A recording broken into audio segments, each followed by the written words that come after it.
Gold trusted gold buyers మీరు తాకట్టు పెట్టిన బంగారాన్ని విడిపించి ఈ రోజు ఉన్న మార్కెట్ ధరకు కొనబడను. If the Baba doesn't claim to do miracles, the Baba doesn't claim to be God, and the Baba is not cheating anybody and asking them, but people are still going to him for something. See, that is their wish. ఎవరెవరికి వెళ్తున్నారు, ఎవరు మాటలు వింటున్నారు అనేది వాళ్ళ wish. అది నేను ఇక్కడ మాట్లాడేది God man is very different. God man అనేవాడు దేవుడి తర్వాత నేనే, లేకపోతే దేవుడి దూతని, దేవుడి అంశం ఉన్న మనిషిని.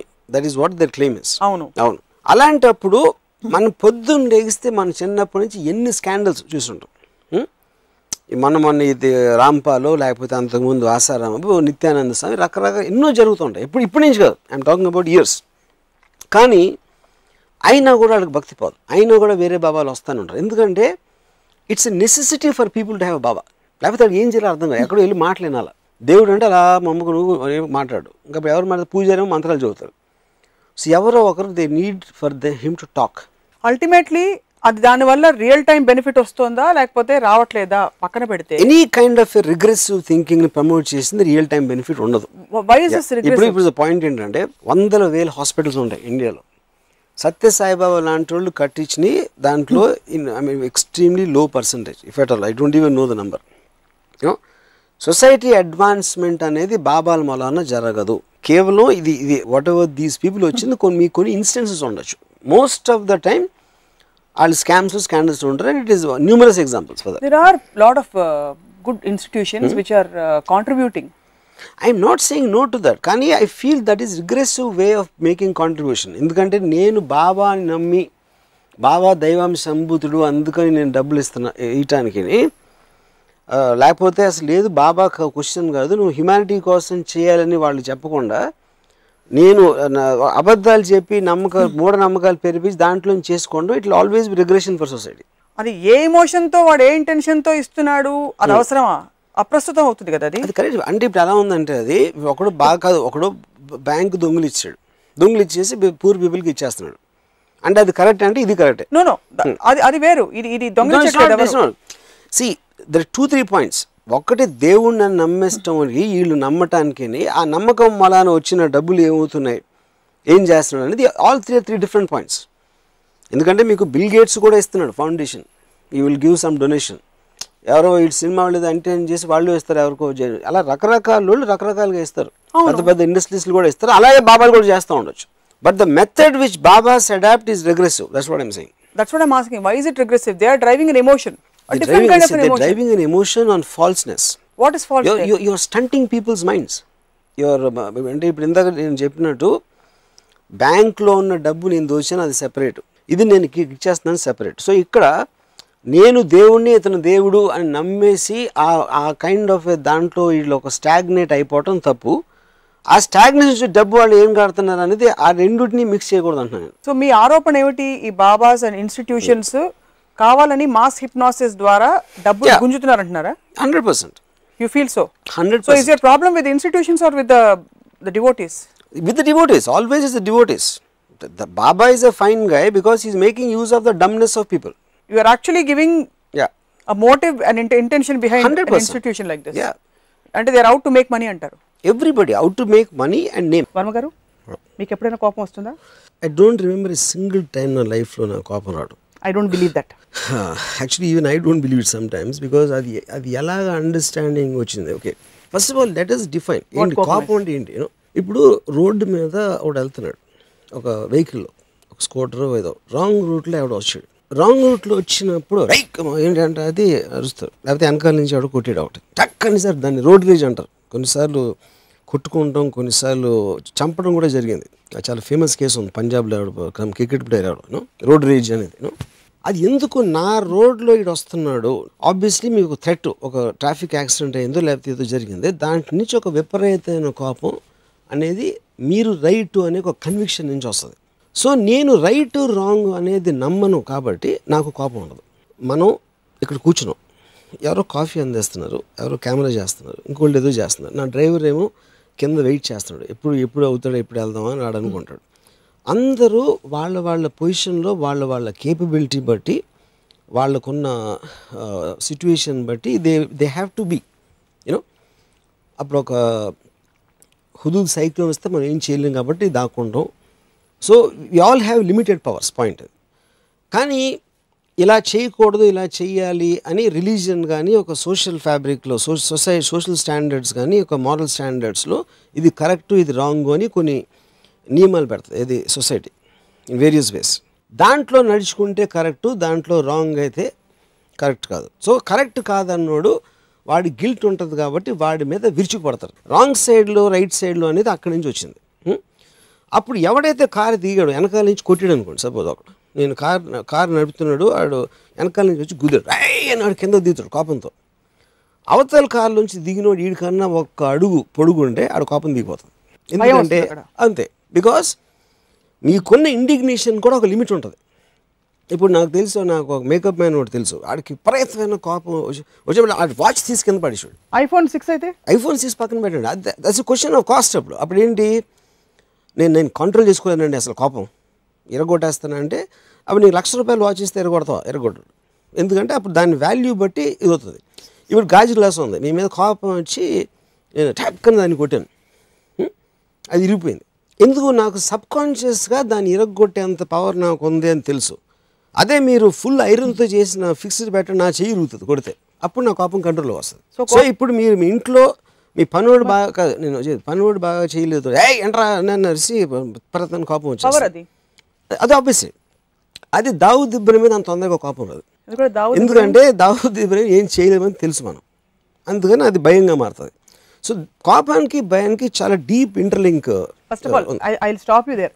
ఈ నేరస్తులందరినీ మానవీయ కోణం నుంచి, సంపూర్ణ కోణం నుంచి అర్థం చేసుకోవడం ద్వారా సొసైటీ కానీ మన లా సిస్టమ్ కానీ లేక on the whole as a civilization మనం ఏ విధంగా దీన్ని అలవర్చుకోవాలంటారు? అది యాక్చువల్గా ఇట్ విల్ బెనిఫిట్ సొసైటీ. ఎందుకంటే క్రిమినల్స్ని ఆపడానికి, వాళ్ళని కరెక్ట్ విధంగా ఎలిమినేట్ చేయడానికి this will be a far better model than trying to emotional react to them. So ఒక 4 స్టెప్స్ చెప్తారా?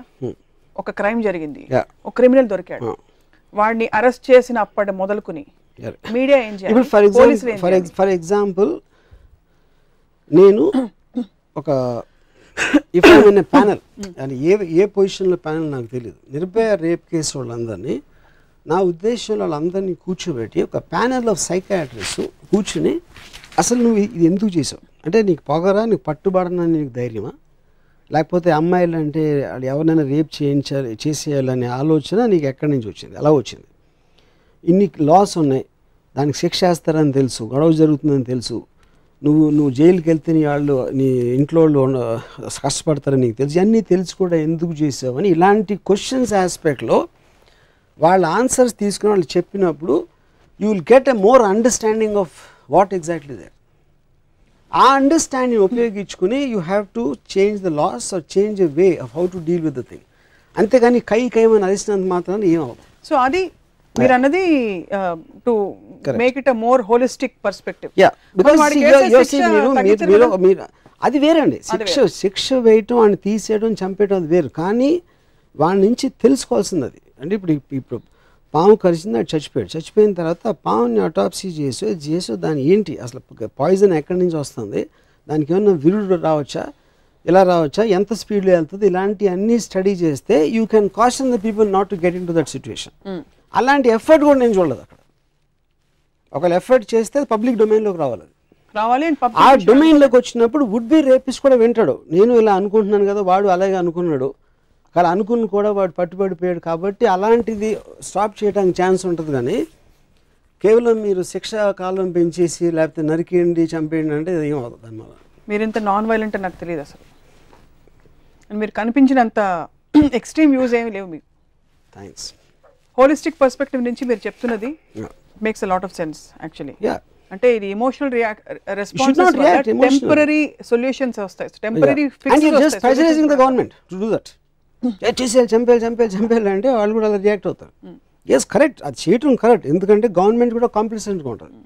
కానీ దానికి ఒక లాజిస్టిక్ రేషనల్ వ్యూ తీసుకోవాలి. ఇది ఒక క్రిమినల్ అనేవాడిని ఒక జబ్బులో డిజీజ్ లాగా చూడాలి. డిజీజ్ని మెడిసిన్ ఏంటి దాని కారణం అది ఉంటుందో దాన్ని ఎమోషనల్గా రియాక్ట్ అవుతుంది. నా బాడీలోకి వచ్చేసి ఇది చేస్తుంది, దీన్ని చంపేయాలి, దీన్ని తీసి ముక్కలు చేసేద్దాం అంటే that is not the solution. మందు వేయాలి అంతే.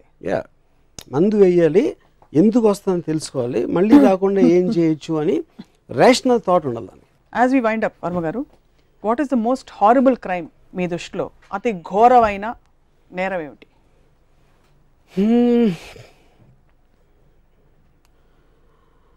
I feel serial killer psycho killers అనేవాళ్ళు ఏ అబ్జెక్టివ్, ఏ కారణం లేకుండా అమ్మాయిలు కాదు, వాళ్ళు కేవలం ఒక పైశాచిక ఆనందం కోసం చంపుతారు. కానీ ఇప్పుడు అగైన్ మీరు అతి నేరం అంటే నేను చెప్పలేను, అదొక యాక్ట్, అది చెప్పేది. ప్రతి దానికి ఒక కారణం ఉంటుంది. వాడికి డబ్బు కావాలా, లేకపోతే ఇది కావాలా, అది ఏదో వాట్ ఎవర్ ఇట్ ఈస్, ఆ మోటివేషను వాడికున్న బ్యాక్గ్రౌండ్ దాంట్లోంచి అది వస్తుంది. వీడికి థ్రిల్ కావాలి, కరెక్టే, అది నేను కాదంటలేదు. కానీ మీరు రిలేటివ్గా చెప్పన్నారు కాబట్టి చెప్తున్నాను.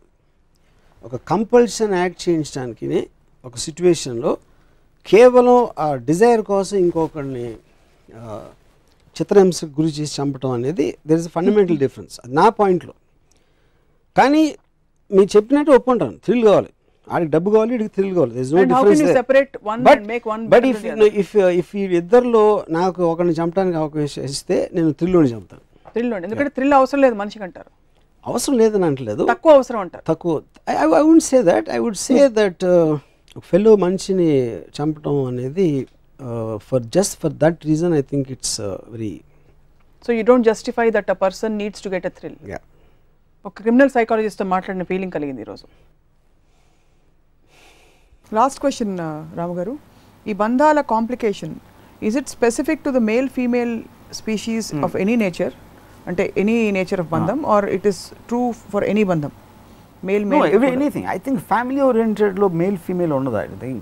I think father son I think it's a very strong thing, and lot of times I saw with brothers and all that, and of course mother and children, and yeah.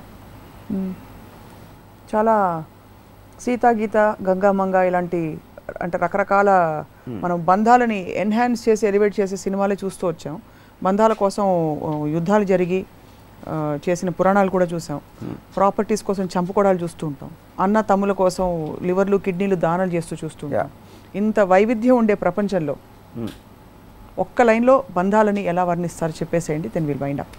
See, బంధాలు in one line for me is a illusionary necessity what people feel, and so that they will kind be ఒక టై అనేది. ఆ టై అనేది ఎప్పుడు ఒక strength అని మనకు feeling ఉంటుంది. But most cases it's a ఉరితాడని నా ఫీలింగ్. అది తాడుని మీరు బలం పెంచుకుంటానికి ఒకరినొకరు కట్టుకోవచ్చు. అంటే నాకు బంధం ఉన్న మనిషితోటి నేను ఒక తాడులాగా ఒక బంధాన్ని వాడి నాకు ఇంకొక పర్సన్కి ఒక బంధం, కానీ ఆ బంధం చాలాసార్లు ఉరితాడు అవుతుంది. మీ రియాక్షన్ నాకు అర్థం కావట్లేదు. అంటే మీరు సడన్ గా సీరియస్ మొహం పెట్టి ఎక్స్ప్రెషన్ కూడా లేకుండా, కానీ సీరియస్, అది చాలా సీరియస్. అది అందరూ ఇప్పుడు ఉరితాడితే అంతే అంటే దట్ ఈస్ అంటే ఉరితాడు అనేది it's an extreme case, but that is the actual point, that is the truth. మేము మాత్రం మొత్తం రిలేషన్షిప్లో స్టిఫిల్ అయిపోయి అంటే ఊపిరి పీల్చుకొని నేను ఒక సినిమా చూసాను, superb, I forgot the name of the film. దాంట్లో చాలా చిన్న ఇల్లు, హస్బెండ్ అండ్ వైఫ్ ఉంటున్నారు. అంటే తను అంటుంది ఇప్పుడు ఇంత చిన్న ఇల్లు వలన keep on bumping into each other, అది దాని వలన ఒక ప్రాక్సిమిటీ పెరుగుతుంది అనుకున్నాం. పెద్ద ఇంట్లో అంటే తను ఏదో ఇంకో రూమ్లో ఉంటుంది, ఏదో వేరే రూమ్లో ఉంటాడు, అక్కడ అన్నీ జరుగుతూ ఉంటాయి. చిన్న ఇల్లు అయ్యేసరికి కాన్స్టెంట్గా మీరు అడిగేస్తే మళ్ళీ తనకు తగిలి ఇక్కడ ఒక ఇంటరాక్షన్ పెరుగుతుందని అనుకున్నాం. But now you want to kill each other అంటాం, అండ్ ఓవర్ డోస్ ఆఫ్ ఇంటరాక్షన్లో. So that is the correct బంధానికి ఎగ్జాంపుల్. అంత స్పేస్ అవసరం. And yet they say the house should be big enough to give each other space but small enough to keep you together. That's the point. చాలా problem ఏమొస్తుందంటే ప్రపంచంలో చాలా conflicting. Yes, everything is contradictory. Everything is contradictory. Everything seems right in its own space. Yes. Yeah. But మేము మాత్రం Tollywood TV నుంచి మీతో మేము జన్మల బంధం కంటిన్యూ చేద్దాం రామోయిజం సిరీస్ ద్వారా అని అనుకుంటున్నాం. Okay.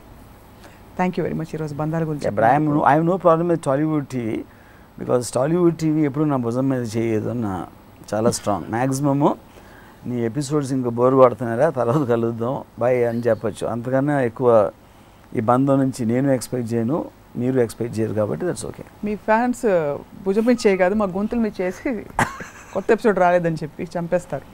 బట్ ఎనీవే ఇవాళ what was alarmingly surprising is మీరు ఈ మొత్తం బంధాల ఎపిసోడ్లో అమ్మాయి గురించి మాట్లాడలేదు. ఒక్క సందర్భంలో జస్ట్ వన్స్ తప్ప. రెండోది మీకు బంధాలు ఉన్నాయని అక్నాలెడ్జ్ చేశారు పబ్లిక్గా. బట్ కానీ నా బంధం డెఫినేషన్ వేరే ఇచ్చారు. బట్ ఏదో ఒకటి ఉంది. 3 బంధాలు ఉండాలి సమాజానికి, ఉంటేనే కదా ఫ్రేమ్ వర్క్ ఉంటుంది, it keeps the society together అని అక్నాలెడ్జ్ చేశారు. 4 మీ నాన్నగారిని 3 సార్లు, మీ అమ్మాయిని 4 సార్లు తలుచుకున్నారు. సో ఇవన్నీ కానీ తలుచుకోవడంలో actually undermine the relationship. But తలుచుకున్నారు. నెల రోజులు తను ఉంటే నేను అరగంట కలిసానంటే దానికన్నా మీకు యాంటీ సెంటిమెంట్ ఏముంటుంది? అదేదో రాంగ్ ఎగ్జాంపుల్ ఇస్తాను, మీరు కొట్టేస్తారేమో కానీ విష్ణుమూర్తి వచ్చి అన్నట్ట హిరణ్యకశిపుడితో, నువ్వు నేను వద్దు అంటూనే నేనే కావాలని నన్ను తలుచుకుంటాను భక్త ప్రహ్లాద్ సినిమాలో. But anyway very enlightening and thought provoking బంధాల మీద ఈరోజు రామ్ గోపాల్ వర్మ గారు. యాక్చువల్లీ సినిమా హీరోల గురించే చెప్తారు. చాలా కష్టపడ్డాడు మా హీరో స్టంట్ సీన్ చేసేటప్పుడు, పై నుంచి దూకాడు, అసలు ఫుల్ కాల్ షీట్ వర్షంలో ఆయన మొత్తం తడిసి. అది ఎందుకు చెప్తారంటే ఏం కష్టపడకుండా సూపర్ స్టార్ అయిపోయాడు అంటే జలసి వచ్చేస్తుంది. అది ఆడికి ఎలాగో కోట్లు వచ్చేస్తున్నాయి, ఎలాగో చాలా అందంగా ఉన్నాడు, అందమైన హీరోయిన్లతో డాన్స్ ఆడుతున్నాడు, ఇన్ని కష్టం కూడా పడట్లేదు అంటే కోపం వచ్చి చంపిపోతేస్తుంది. ఎందుకంటే మిగతా వాళ్ళందరూ సూపర్ ఫెయిల్యూర్స్ కాబట్టి. అప్పుడు ఎంత కష్టపడ్డాడో తెలుసా? మీరు ఈజీ అనుకుంటున్నారా స్టార్ అవ్వటం? పొద్దున్న 4 గంటలు లేసాను చలిలో ఆ పాటలో పాడు అంటే అప్పుడు అట్లీస్ట్ కొంతన్నా ఒక చిన్న సూతింగ్ అంటే అలాంటి ఇన్సెంటివ్ మీకు ఉంటే అందమైన అమ్మాయి మీ పక్కన ఉంటుంది, లేకపోతే కోట్లు ఇచ్చేస్తారు మీకు, మీ ఫేస్ బిల్ బోర్డులో ఉంది అంటే మొత్తం ఆంధ్రప్రదేశ్లో కానీ 8 కోట్ల వాళ్ళు అంతగానే ఎక్కువ కష్టపడతారు. That is not the point. కానీ అది కేవలం ఒక కంటి తుడుపు కోసం మాట్లాడతారు, చాలా కష్టపడి చేసేవండి అని. మీరు ఇమాజిన్ చేయండి, ఒక పెద్ద స్టారు 10 కోట్లు తీసుకుంటున్నాడు, పక్కన అందమైన అమ్మాయిలు ఉన్నారు, ఇది ఉంది, నేను ఏం కష్టపడినండి అలా ఆగిపోయి వచ్చి అలా చేసి వెళ్ళిపోతాను అంతే అంటే ఎంత మండిపోతుంది. అదే గ్లోరీ ఉండదు కాదు, ఎందుకు అది కంటి తుడుపు చర్య అంటారు. నిజంగా జరిగేది బాబుగారు బాగున్నారా వచ్చి పెట్టండి, తొందరగా అక్కడ చన్నీళ్ళతో వేడి నీళ్ళు వేయండి, ఇలాంటివన్నీ చేస్తారు. Because they can afford to, why not? So చెప్పటం అనేది కంటి తుడుపు చర్య. అప్పుడు వీళ్ళు ఈ పెంచిన వాళ్ళేమో చాలా కష్టం మాట అని అట్లీస్ట్ కొంచెం ఒక కన్సలేషన్ ప్రైజ్ లాగా ఉంటుంది, అది నమ్మినా నమ్మకపోయినా. అందుకే అలా చెప్తారు. అందుకని కష్టపడటం అనేది ఒక మారలిస్టిక్ వర్డ్ కింద బాగా రుద్దుతారు. ఎంత కష్టపడొచ్చాడో తెలుసా నీకు, ఇవాడు ఇలా చూస్తున్నావు, వాడు ఎంత కష్టపడ్డాడో తెలుసా అని మీరు ఒక ఎమోషన్లో ఒక డైలాగ్ చెప్తే, మీరు ఒక సాడ్ మ్యూజిక్లో ఆ రోడ్ల మీద తిరుగుతా అలా వచ్చి ఆయన కానీ రోడ్ల మీద చాలా హ్యాపీగా వచ్చి ఉంటాడు, అది తెలియదు ఎవరికి. చాలామంది నన్ను అంటారు మీరు అంత కష్టపడి వచ్చి ఉంటారండి, ఎందుకంటే వాళ్ళకి ఇష్టం అది నమ్మటం. కష్టపడి రావడం అంటే ఫిజికల్గా మీరు నడిచొచ్చారా పరిగెట్టుకుంటూ వచ్చారని కాదు, బట్ మీరు ఆ సందర్భాలు మీకు చేతిలో 100 రూపాయలు మాత్రమే ఉంది, వాళ్ళ పొద్దున భోజనం గడిచింది, రాత్రి భోజనం ఏమిటి అది ఎవరు అసలు. ఇప్పుడు అదే నా పాయింట్. ఇప్పుడు నేను కాలేజ్లో ఉన్నప్పుడు మా ఫాదర్ నాకు 400 రూపీస్ పంపించారు. 400 రూపీస్ అది రెంట్ గింటూ ఐ మీన్ రూమ్ రెంట్లో ఇలాంటివన్నీ 2 రోజులు 3 రోజులు అయిపోయింది మొత్తం. అది డబ్బులు నీకు జేబులో అసలు, కానీ నా దగ్గర డబ్బులు లేదు, ఎలాగ రేపు బ్రేక్ఫాస్ట్ తింటాం, అరే ఎవరిని పడదామని ఆలోచించేవాడిని. టూత్ పేస్ట్ కొనడానికి డబ్బులు లేకపోతే ఫారూక్ దంతమంజన్ టూత్ పౌడర్ వాడేవాడు నేను. ఎందుకు? అది టూత్ పేస్ట్ కొనడానికి డబ్బులు లేవు, టూత్ పేస్ట్ కొనడానికి కూడా డబ్బు ఉండేది. అది కాదు, అరే అమ్మాయి అంటే ఈ టూత్ పేస్ట్ వీటన్నిటికీ మెజర్ చేసి ఇచ్చిన డబ్బు సినిమాలకి బియర్ తాగడానికి వాడేసి, మిగతా రోజుల్లో ఎవడన్నా జేబులు కొట్టి ఎవడి మీద అన్నా పడి ఆడుతూ సినిమా టికెట్ కొనిపించడానికి కాల్గేట్ టూత్ పేస్ట్ ఫారూక్ దంతమంజన్ అంటే I'm making a choice. Toothpaste తోటి నేను పళ్ళు తోముకోవాలా, దంతమంజన్ పౌడర్ సరిపోతుందా? ఇప్పుడు అర్థమైంది. సో ఆలోచిస్తూ ఆ డెసిషన్ నేను తీసుకుంటున్నాను, అంతేగాని మీరు కూర్చుని బాధపడి. సో బస్సులో వెళ్ళివ్వండి నేను ఏది బాంబేకి వీడియో క్యాసెట్లు కొనడానికి. బస్సులో 14 గంటలు వెళ్ళి బాంబే రోడ్లలో అక్కడ తిరిగి అక్కడ నడుచుకుంటూ వెళ్ళి ఫలానా వీడియో లైబ్రరీలో క్యాసెట్లు తీసుకుని ఇలా వచ్చేవాడిని అని నేను చెప్పచ్చు. కానీ నాకు బాంబే వెళ్ళటం విపరీతమైన ఇష్టం. ఎందుకంటే ఉట్టి బాంబేలోనే అమ్మాయిలు మినిస్కర్ట్లు ఉండేవారు. అంటే హైదరాబాద్తో కంపేర్ చేస్తే ఆ టైంలో కొంచెం మంచి టైట్ డెనిమ్ ప్యాంట్స్ అట్లా కొంచెం సెక్సీ అవుట్ఫిట్స్ ఉండేవారు అన్నమాట. అప్పుడు నేను బస్ స్టాండ్లో దిగి ఈ ఫలానా గ్రాండ్ రోడ్ అనే చోటకి నడిచి వెళ్ళాను అమ్మాయిలు చూడటానికి. I use to enjoy. అలాగే మరి అంతే. సో ఇప్పుడు అది తీసేస్తే 7 కిలోమీటర్లు నడిచి వెళ్ళేవాడిని అని నేను చెప్పాను కదా. కానీ I enjoyed that a lot. So నేను 400 రూపాయలు మా ఫాదర్ పంపినప్పుడు కానీ, ఫారూక్ దంతమంజన్ టూత్ పౌడర్తో పెళ్ళు తోముకున్నప్పుడు కానీ, బ్రేక్ఫాస్ట్కి డబ్బులు లేనప్పుడు కానీ ఎప్పుడు కూడా అసలు నేను ఎంజాయ్ చేయ కూడా లేను అసలు. కానీ నాకు ఒకటే అర్థం అదేంటి అప్పుడు మీ మెంటల్ స్టేట్ బట్టి ఉంటుంది. దట్ ఈస్ అది అప్పుడు కూడా అలాగే ఫీల్ అయ్యారా? ఇప్పుడు నేను కాన్షియస్గా ఉన్నప్పటి నుంచి ఇప్పటి వరకు నేను కష్టపడటం అనేది ఎరగను అసలు. కానీ నాకు ఒకటి అర్థం కాదు, మీరు కొంచెం కూడా దుఃఖం ఫీల్ అవ్వకుండా ఈ సంతోషం సంతోషం సంతోషం అంటే బోర్ కొట్టదా? ఎందుకంటే ఇప్పుడు మీరు అడిగింది గుడ్ క్వశ్చన్. ఓన్లీ డిఫరెన్స్ ఏంటంటే మీకు డిగ్రీ ఆఫ్ డిఫరెన్స్ లేనప్పుడు అసలు దాని ఫీలింగ్కి మీనింగ్ లేదు. కానీ మీకు అర్థమైంది ఏంటంటే సంతోషం ఇంకా సంతోషం ఇంకా సంతోషం చాలా అది sir. That is where the difference ma'am. ఇప్పటికి అర్థమైంది. సో ఇప్పుడు చదువుతున్న పిల్లలందరినీ మీరు ఇవాళ హాయిగా కరప్ట్ చేసి పడేశారు. కష్టపడి చదువుతున్న నేను పిల్లలకి ఏం చెప్పను, పేరెంట్స్ చెప్తాను, దయచేసి కష్టపడు, బాగా కష్టపడు, చాలా కష్టపడితే కానీ నువ్వు పైకి రావు, నీకు మార్కులు రావు అని వాళ్ళ మైండ్లు చెడదొబ్బద్దు అని ఒక. అలాగే మీరు కూడా కష్టపడి పిల్లల్ని పెంచుతున్నాం అనుకోకండి. నేను కష్టపడుతున్నాను అనుకుంటే you are a failed person in life. ఎవరైనా మీకు కష్టపడు అని చెప్తే వాళ్ళు మిమ్మల్ని బూతులు తిట్టినట్టు మీరు అనుకోవాలి. విన్నారు కదా అందరూ? That is what my advice is. And చాలా కష్టపడుతున్నాను, పోరు కొడుతుంది అయినా చేస్తున్నా, ఇంట్రెస్ట్ లేదు అయినా చేస్తున్నాను అంటే వాళ్ళ బతుకు చావుతో సమానం. Thank you very much. జీవితంలో ఎప్పుడైనా ఎవరికైనా ఐ లవ్ యూ చెప్పారా? చాలా మందికి చెప్పారు.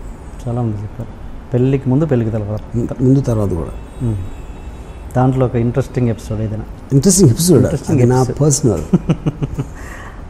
అంటే మీరు పర్సనల్ ఇప్పటివరకు మీరు పబ్లిక్ అయిపోయారు. నా పర్సనల్ విషయాలు నేను చెప్తాను. కానీ ఇప్పుడు ఇంట్రెస్టింగ్ ఎపిసోడ్ అంటే అమ్మాయి పేరు చెప్పాలా లేకపోతే మన ఎపిసోడ్ అంటే ఇంకేం చెప్పాలి? ఎపిసోడ్ మీన్స్ ఆ బ్లాక్ సినిమా బ్లాక్ పేరు అవసరం లేదు, పేరు చెప్పండి.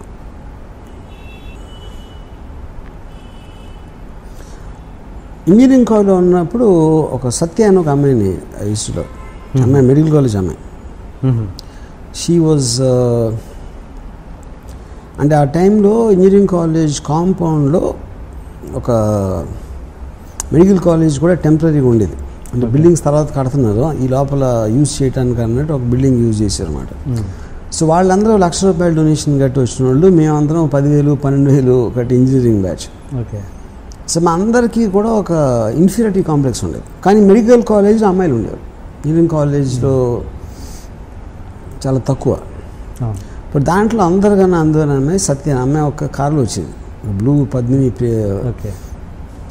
Premier college, Padmini premier car. College కాంపౌండ్లోకి ఆ కార్ ఎంటర్ అవుతుంది. ఇప్పుడు కూడా కూర్చున్నారు, ఇన్ని ఇయర్స్ అయిన తర్వాత అసలు ఆ కార్ అలా ఎంటర్ అయ్యి రోడ్ మీదకి వస్తూ ఉంటే ఇక్కడ నా హృదయంలో బ్యాక్గ్రౌండ్ మ్యూజిక్ ఇవన్నీ. ఆ అమ్మాయిని ఎప్పుడు నేను దగ్గరికి వెళ్ళి అంటే నాకు తర్వాత పరిచయం అయింది. కానీ పరిచయం ఏంటంటే ఇంకొక ఫ్రెండ్ ఉండి ఉన్నాడు కాలేజ్లోనే, ఆడు కైజర్ అని, ఆడు చాలా అందంగా ఉంటాడు. అతని సిస్టర్ కూడా మెడికల్ కాలేజ్ అన్నమాట. సో అతని సిస్టర్ ద్వారా పరిచయం చేసుకుని నన్ను ఆడ బ్యాచ్లో ఒక గ్యాంగ్ హోల్డ్ లాగా చెప్పాడు నా గురించి అమ్మాయికి. నేను కూడా ఎప్పుడు అంటే అమ్మాయి అందం ముందు కానీ స్టేటస్ ముందు ఎందుకు పనికిరాను అనే ఫీలింగ్ నాకు ఉంది. కాబట్టి నేను ఎప్పుడు ఒక ఆరాధించేవాడిని, లవ్ చేసేవాడిని. కానీ ఎప్పుడు నేను అసలు ఏంటది అమ్మాయి నాది అవ్వాలి, వెళ్ళి ప్రపోజ్ చేయాలి నా ఆలోచన కూడా నాకు రాలేదు. And I use to think ఆ అమ్మాయి కైజర్తో లవ్లో ఉంది అని అనుకున్నాను నేను ఆ టైంలో. సో చాలా రోజుల తర్వాత, ఇయర్స్ తర్వాత రియలైజ్ అది ఏం లేదు, అమ్మాయికి ఇప్పుడు నేనంటే ఇష్టం అని. అది ఇప్పుడు తర్వాత నా పెళ్ళి అయిపోయిన తర్వాత తెలిసింది. సో ఇది అదేమంటారు, దాన్ని ఎక్కవలసిన రైలు జీవితకాలం లేట్ అంటారు కదా, అలాంటిది మాట. అది మీరు ప్రతి వాళ్ళ విషయంలో ఇలాగే లేట్ చేస్తున్నట్టున్నారు, శ్రీదేవి విషయంలో కూడా. కరెక్ట్. మరి సో నేను నిజంగా లవ్ చేసిన అమ్మాయిలందరినీ ఇలాగే పట్టుకున్నా. మరి ఏదో ఒక టైంలో గుణపాఠం రావాలిగా, వచ్చి కరెక్ట్ టైంలో ప్రపోజ్ చేయడం, అది పాయింట్. కానీ ఇవన్నీ యాక్చువల్గా సత్య శ్రీదేవి ప్యారలల్గా జరిగింది. ఎందుకంటే సత్య రియల్ పర్సన్, శ్రీదేవి గారేమో స్క్రీన్ మీద పర్సన్. ఓకే, అంటే శ్రీదేవి టాపిక్ వస్తే ఏంటి మీరు అన్నారు గుణ. నాకు ఇంకోటి ఒక విషయం ఏంటంటే, నేను శ్రీదేవి గారు అంటే ఆ టైంలో ఒక ఇది చెప్పాను. కానీ నాకు యాక్చువల్గా నియర్లీ ఒక 10 years నేను జయసుధ్ గారితో విపరీతంలో ఉన్నాను. ఒక కాలేజ్ టైం అంటే జ్యోతి సినిమా. శ్రీదేవి గారు యాక్చువల్గా it was more happen post ఏది మన mister India. Okay, mister India time నుంచి అంతకుముందు ఒక ఇది వేటగాడు టైంలో లేదా 16 వయసు టైంలో కొంచెం స్లైట్లీ సెక్స్ సింబల్ ఇమేజ్ ఉంటుంది. బట్ ఒక పర్సనల్ లెవెల్లో ఫ్యాసినేషన్ అనేది నాకు బాగా ఫిల్మ్ ఇండస్ట్రీలోకి వచ్చిన తర్వాత నుంచి స్టార్ట్ అయింది యాక్చువల్గా.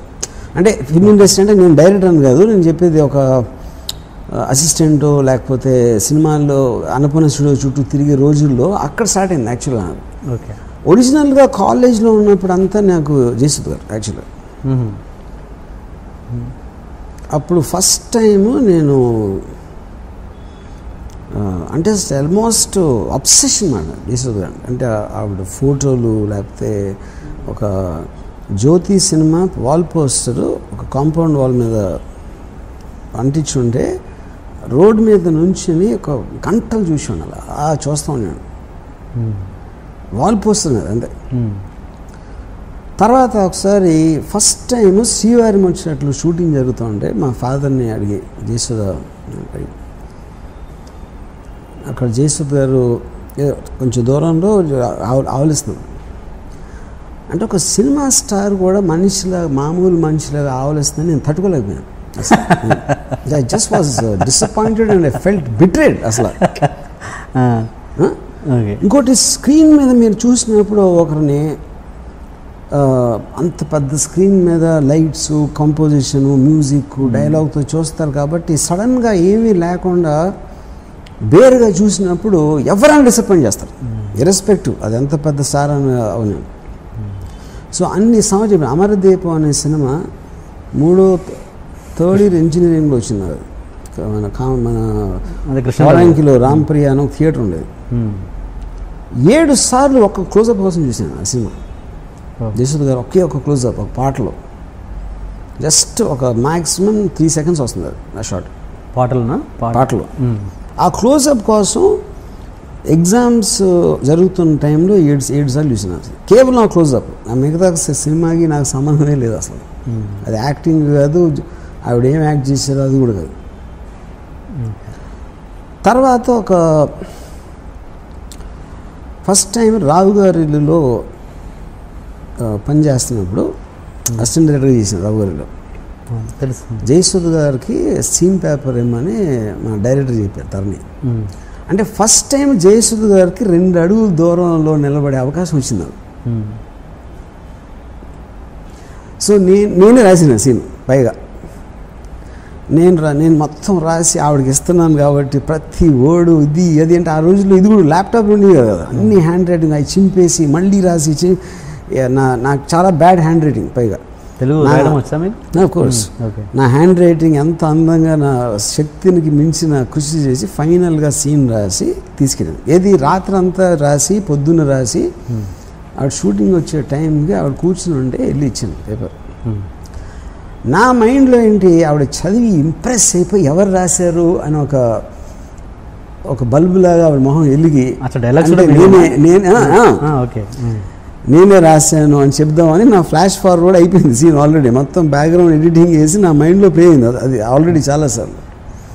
నేను ఇవ్వగానే ఎన్ని పేజీలు అది ఫస్ట్ టైం. అది ఆబ్వియస్లీ ఐ నో ఆవిడ అన్ని సినిమాలు చేసాక మళ్ళీ సీన్ చూసి ఎక్సైట్ అయిపోయేంత సీన్ అనేది ఏ సీన్లోనే రాదు అంత ఒక ఆర్టిస్ట్కి. యూనో ఎన్ని పేజీలు అంటే నేను ఏదో చెప్పాను. అప్పుడు సీన్ వినిపిద్దామంటే ఉట్టి షార్ట్ చెప్పు చాలా. ఇప్పుడు ఆ సీన్ అంతా చదివి ఓపిక ఏది లేదు. అప్పుడు మొత్తం నా ప్రేమ నా ఆరాధన అంతా మీద ఒక చెంబుడు నీళ్లు టబాక్ వేసే అయిపోయింది అక్కడ. దాని తర్వాత మనీ సినిమాకి నేను ప్రొడ్యూస్ చేయడానికి ఆవిడతో మాట్లాడటానికి ఆవిడ ఇంటికి వెళ్ళాను. నేను ఇంకా తల దువ్వేసుకుని నాకున్న బెస్ట్ షర్ట్ అన్నీ వేసుకుని ఆవిడ ఇంటికి వెళ్ళి నేను బెల్ కొడితే తలుపు ఇలా తెరుచుకుంది. నాకేం కనపడలా. ఏం కనపడలేదు ఏంటంటే అది నితిన్ కపూర్ చెస్ట్, అది నా ఎదురుగా ఉంది అక్కడ. నేను ఇలా తలెత్తి చూసి అయిపోయింది, అక్కడతో నా స్టోరీ ఫినిష్డ్.